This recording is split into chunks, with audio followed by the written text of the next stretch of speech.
भारत में कुंभ मेले की संस्कृति हजारों वर्षों पुरानी है, हजारों वर्ष पुरानी।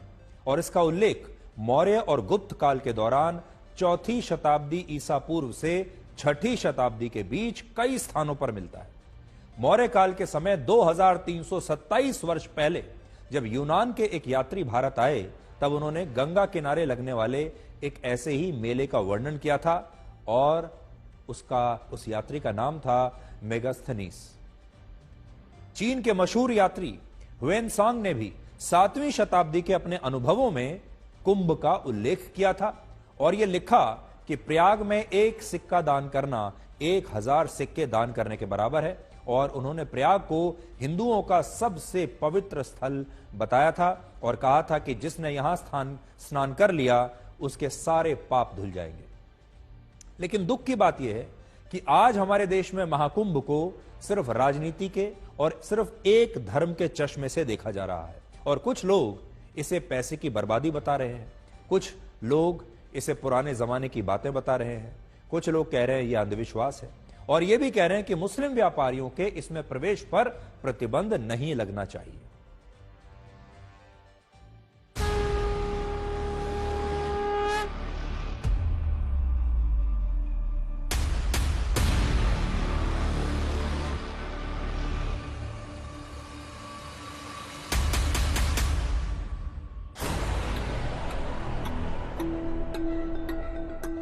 इस बार का महाकुंभ हाईटेक होता जा रहा है। इस तरह के मोटरबोट कई दर्जन इस संगम पर लाए गए हैं, इस महाकुंभ में लाए गए हैं।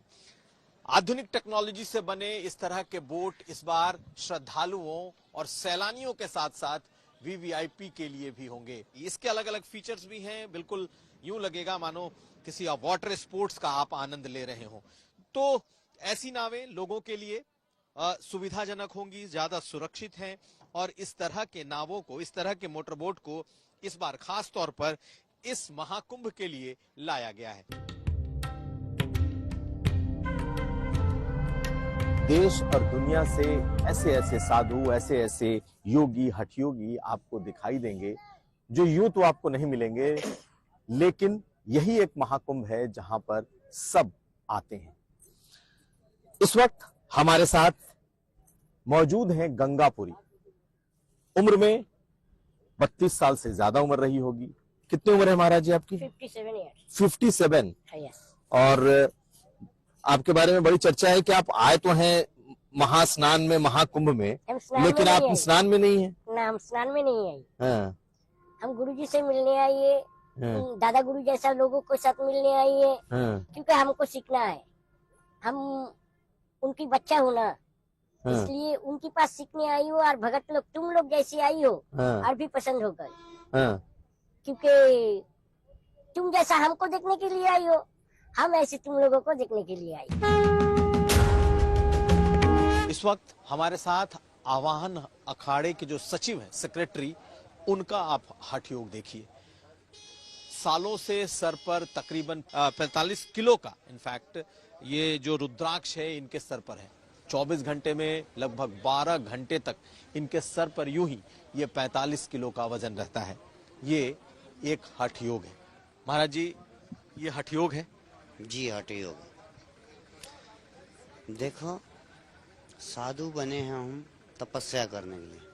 तपस्या करने के बाद इसको हमें भगवान को प्रसन्न करके और इसी चीज को प्राप्त करके जो है सनातन धर्म के लिए, सनातनियों के लिए और अपने मठ मंदिरों के लिए, अपने सेवक भक्तों के लिए, अपने देश हित के लिए, राष्ट्र हित के लिए इसको विवर्तन करते हैं हम, जो प्राप्त करते हैं भगवान से।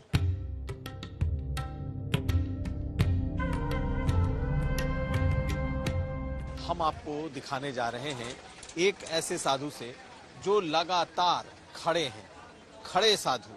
और आप इनको देखिए, ये पिछले 8.5 साल से ये खड़े साधु हैं। इनका हाथ पांव सब कुछ सूज गया है, लेकिन ये हठयोग है कि छूटता नहीं।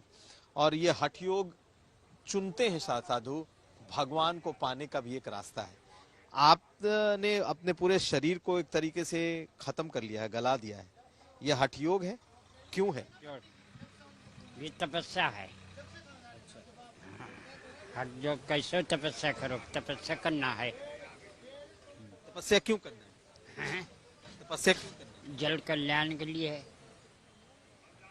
अपना तो नुकसान है। कोई बात नहीं, हमारा कुछ नहीं दुखता है। ये पैर आपके पूरी तरीके से तो ऐसा चले रहते हैं, इसमें क्या है इतने में। कष्ट नहीं होता? सोते कैसे? हम नहीं सोते हैं जी, ऐसे ही।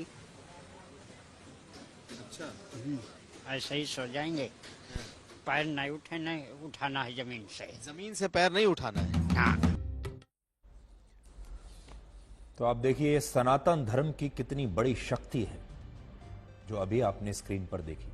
भक्ति में कितनी शक्ति हो सकती है ये अभी आपने देखा। और जब आप महाकुंभ की कहानियां और आगे देखेंगे या कभी महाकुंभ में जाएंगे तो आपको न जाने ऐसे कितने साधु मिलेंगे, कितने संत ऐसे मिलेंगे जिन्होंने अपना पूरा जीवन सनातन धर्म के लिए लगा दिया है। अपनी भक्ति जो है वो अपना जीवन उन्होंने अपनी भक्ति में पूरा की पूरा लगा दिया है। 12 साल पहले वर्ष 2013 में जब इलाहाबाद में महाकुंभ के मेले का आयोजन हुआ था तब उत्तर प्रदेश में समाजवादी पार्टी की सरकार थी और मुख्यमंत्री अखिलेश यादव थे। उस समय अखिलेश यादव ने इस मेले का इंचार्ज आजम खान को बनाया था जो शहरी विकास मंत्री थे और खुद एक मुसलमान थे। लेकिन सोचिए उस समय एक भी हिंदू ने बिना किसी विवाद के महाकुंभ के मेले में हिस्सा लिया। लेकिन आज यही समाजवादी पार्टी कहती है कि बीजेपी वक्फ बोर्ड में किसी गैर मुसलमान को इसका सदस्य बनाने के लिए कानून क्यों लाना चाहती है।